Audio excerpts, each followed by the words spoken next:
Hello, everybody. Welcome back to ReUnited. I am moderately late, and I do apologise for that. So, I want to first thank everybody for subscribing. We have just passed 1,000 subscribers today. Thank you very much to everybody that's been watching the channel, liking, subscribing, and everything. So, thank you so much for that. There is quite a lot that I want to get into tonight. I am going to talk about the obvious one, which was the breaking news last night about how much debt Manchester United are in. I want to talk about obviously how the Glazers bought the club on debt. I want to talk about Jim Radcliffe. My take on basically how I think that the club's on self-destruct mode. Um, I want to talk about how the Glazers have survived. I have got no idea. One, how they even purchased the club in the first place, and two, how they're still here. So I do want to talk about that. I want to talk about the protest as well.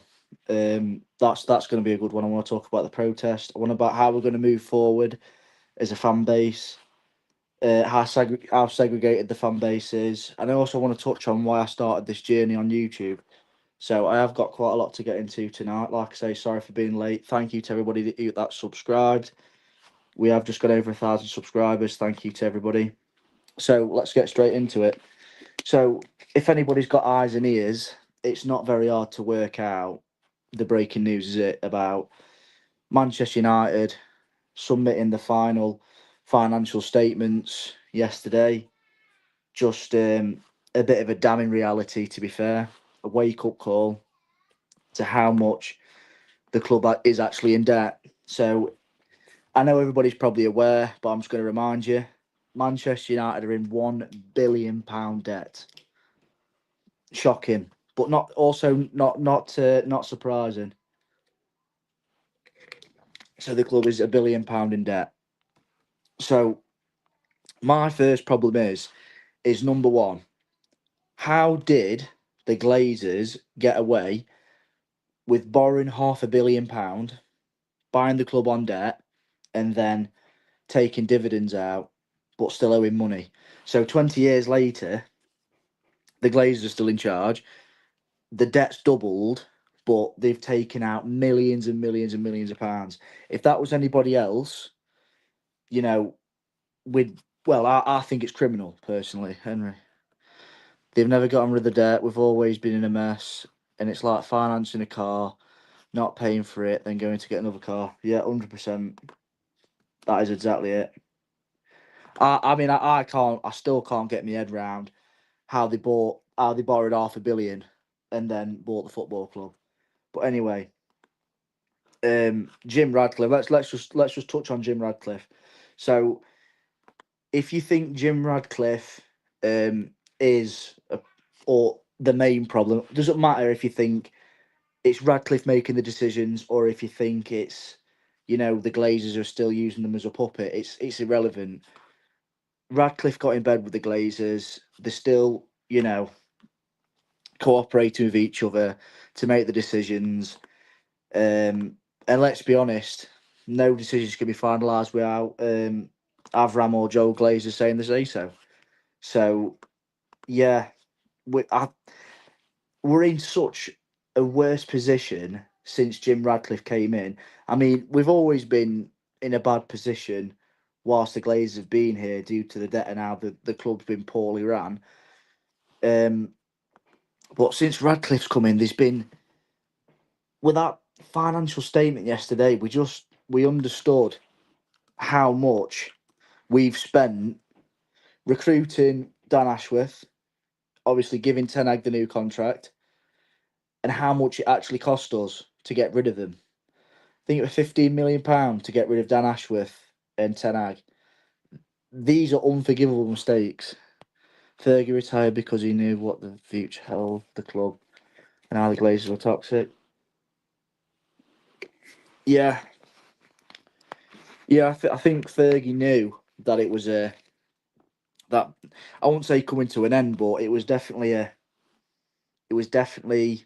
not a dying team, but I think it was an end of an era is the correct terminology for that.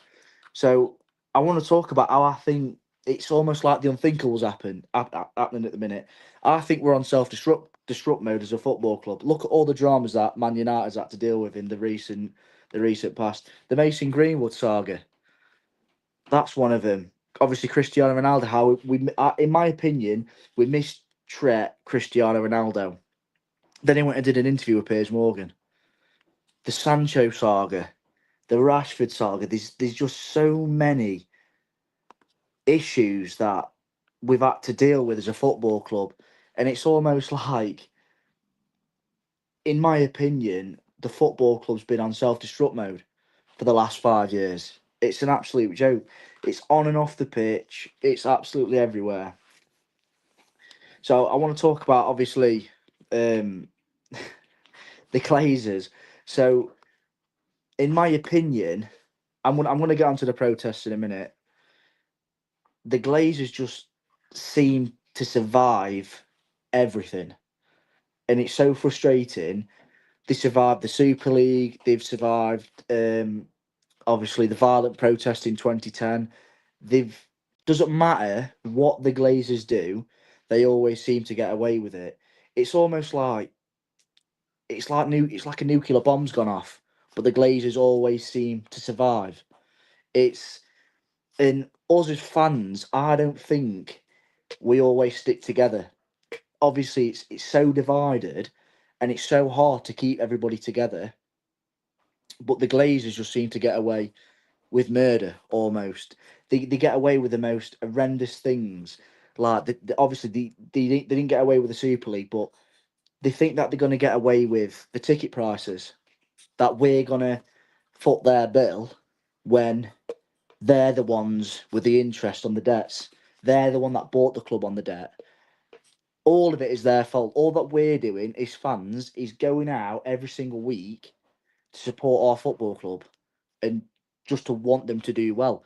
The Glazers, well, I'll talk about the Glazers. They couldn't care less, and it's gonna be so hard to boycott everything when the fan base is that big. I'm gonna get into that in a minute anyway. But yeah, I just think like they just get away with absolutely everything, and it's so frustrating because there's a lot of there's not enough people that have my opinion compared to the larger scale, because obviously there's millions and millions and millions of Manchester United fans. It's a joke. It's not Man United anymore. Bunch of millionaires kicking a bag of wind about, no pride, but we'll make 300 grand a week. Can't be asked for them at the minute. No, I can't either. So we'll talk about the protests. So the protest that is going to be taking place, and shout out to the Stretford Paddock and the 1958 for organising this. Yeah, it's going to be on the 9th of March before the Arsenal game. Yeah.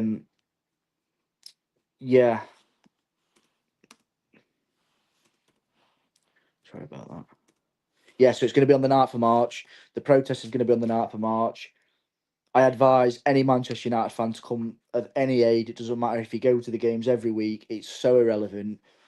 Just come to that protest. Obviously,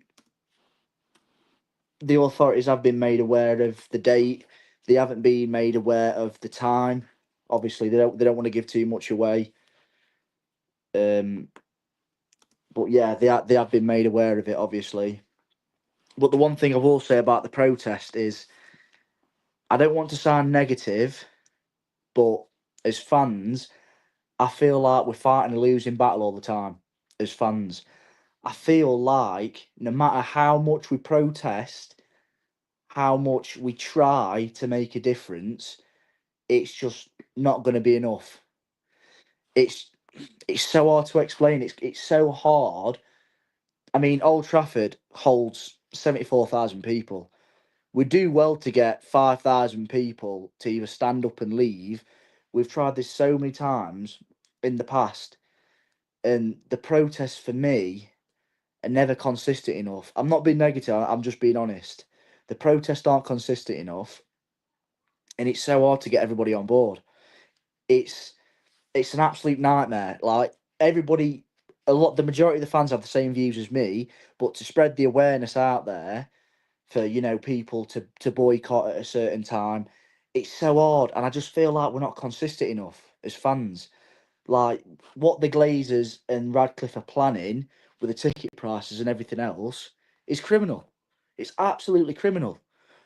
As fans, we should be protesting all the time before every game to make a change, to make you know just to make the media realise that we've had enough as fans.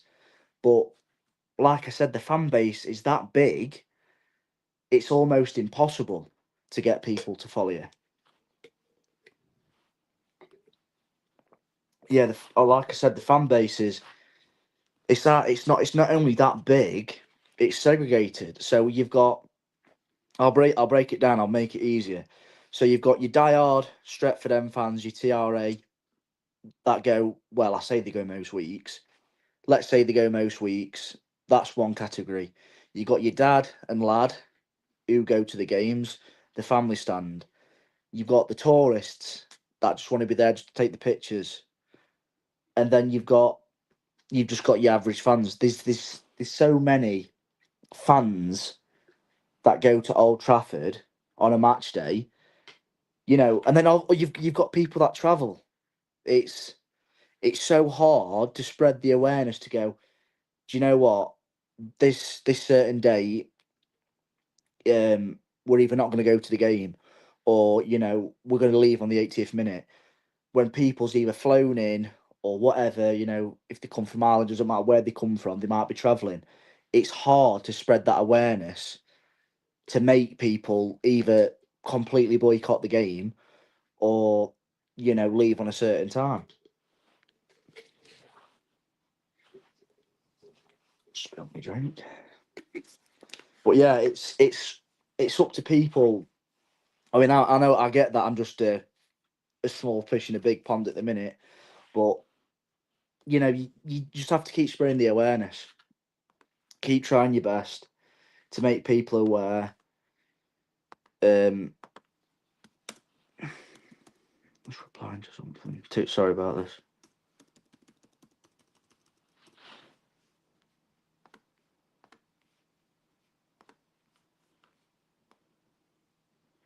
I mean, if I'm Ruben Amorim, I want to talk about this as well. You imagine the job that he's got on his hands. I mean, we thought Man United were bad last season. Oh my, nah, it's unthinkable that you've got with all the noise surrounding Old Trafford. And I will just say this as well: if the financial reports goes into detail, and it will, because we all know what happens when these financial report comes out at the end of the quarter. If the Glazers have took dividends out this quarter, the rumouring about putting the tickets up, they've cut jobs, there will be the biggest uproar I think we've ever witnessed as Manchester United fans. You just imagine that. They've cut all these jobs. They're on about money saving, how there's no money in the pot. They've blagged on about all this shite to us for so long. We can't sign them. There's no money. You're going to lose your job. Get rid of Fergie, blah, blah, blah. Right? And then you just imagine after all that shite that they've took dividends out. It'll come out. Trust me, if they've took dividends out, it'll be made public and we'll all know about it. And going back onto Jim Radcliffe, by the way, Jim Radcliffe is going to have to tread very carefully because we've all got, the sour taste in our mouth surrounding Jim Radcliffe. We've always had it about the Glazers. But the decisions that Jim Radcliffe has made with recruitments and everything else, it's not going to be before long before all the fans are turning on him. So before I end this show, I do just want to touch on why I started this journey with the fan channel. So I used to be a member of the United Stand. I was a paid member for 5 years, and I always felt that we were supporting the channel so much, but I you couldn't really get your thoughts and opinions across. And I don't really like to name drop people, but to me, it was all about Mark, Mark, Mark. Quite selfish almost. And I get that he's obviously built his channel up and respect for that. You know, he's done so well. But he never gave anything back to the fan base, and he forgets so quick about who helped him get there. It's so I just thought I want to create my own channel, get my own views out there. And I will just say this, like, let's say if I do keep getting bigger, I'll 100% be giving things back to the fans, back to the subscribers, because you should never ever forget where you came from. And to me, Mark is very selfish. You know, we've supported him since day one. You know, through everything, always. This is paid subscribers, by the way, and all you get is a shitty badge and a free super chat once a month. And and to be fair, that's why a lot of people left the United stand. But like you say, it is what it is. It's one of those. I've just wanted to start my own journey. Um, yeah, and just just crack on. But anyway, I am going to end it here. Thank you very much to everybody that's watched the show tonight, and thank you so much for the 1,000 subscribers. I can't believe it. I think I've got nearly 220,000 views, something like that. These are incredible numbers for somebody that's only been started nearly a month and a half. But thank you to everybody. Keep liking, commenting, subscribing. Like I said, I'm absolutely taken back for all the support. Yeah, thank you very much, and I'll see you on the next one.